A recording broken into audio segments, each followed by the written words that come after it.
जो शहीद हुए हैं उनकी जरा याद करो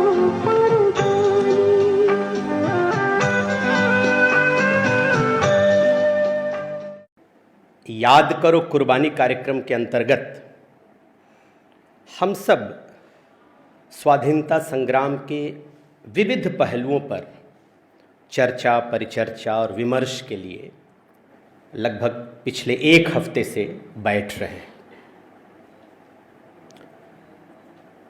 इतना पवित्र, इतना अनाविल, इतना शुभ्र आंदोलन, इतना महान आंदोलन जिसकी विरासत पर आज हम खड़े हैं, और कहा जाए कि दुनिया में जहाँ भी स्वाधीनता के आंदोलन हुए सब बड़े महान आंदोलन थे, क्योंकि स्वाधीनता अपने आप में एक महान संकल्पना है।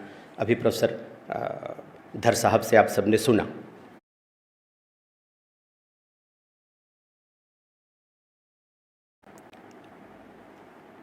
लेकिन इसके साथ कुछ खट्टी मीठी यादें भी हैं।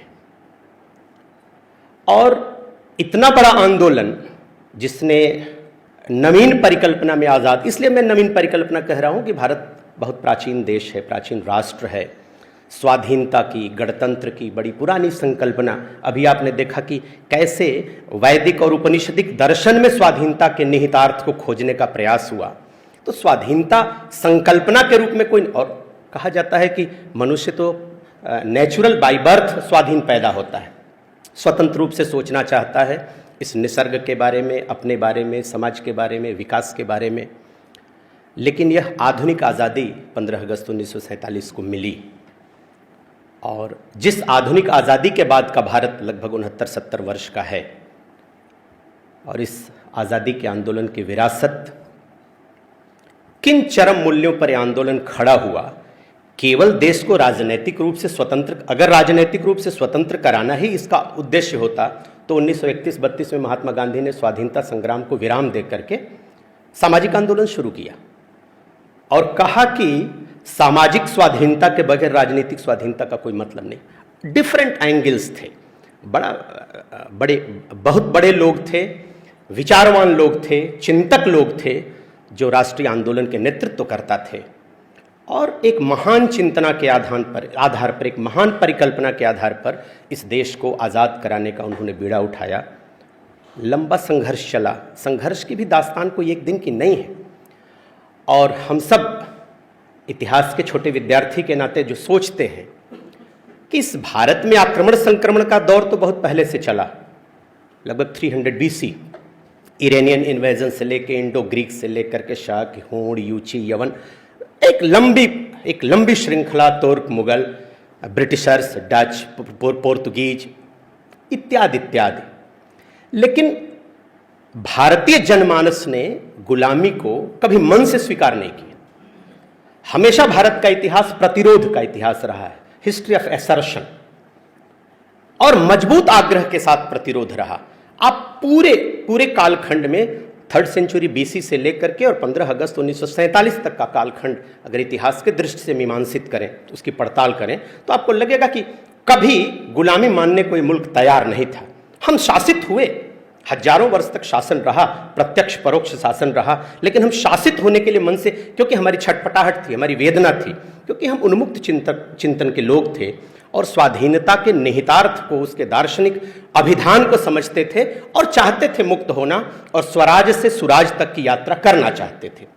हम सक्षम थे, हम अपनी सरकार चलाने में सक्षम थे, अपनी व्यवस्था चलाने में सक्षम थे। जब दुनिया गण के नाम और गण के प्रयोग, गणतंत्र होता क्या है नहीं जानती थी, तब हमने गणतंत्रात्मक व्यवस्था को बहुत कुशल तरीके से संचालित किया। ये हमारा इतिहास रहा है।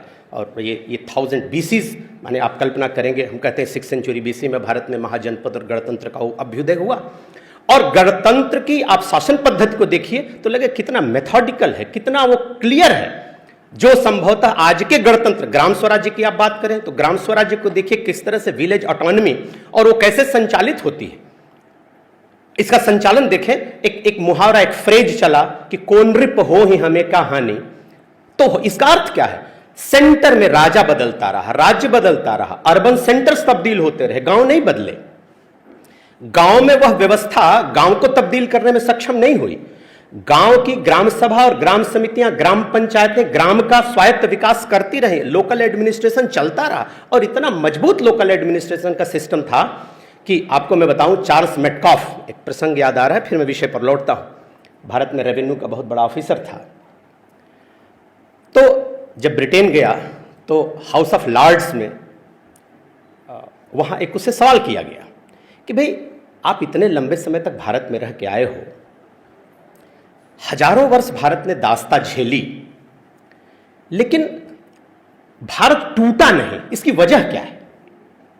शायद हमसे कोई बात करता तो हो सकता है हम बहुत यूटोपियन होकर के कुछ कल्पना लोक में बड़ी बड़ी बातें करते हैं, लेकिन उसने व्यावहारिक बात किया और दो बड़ी महत्वपूर्ण बात उसने कही। कहा कि भारत इसलिए नहीं टूटा कि उसकी संस्कृति नहीं टूटी और गांव नहीं टूटे। ये रिकॉर्ड पर है, ये उसका उद्धरण, ये उसका वक्तव्य रिकॉर्ड पर है।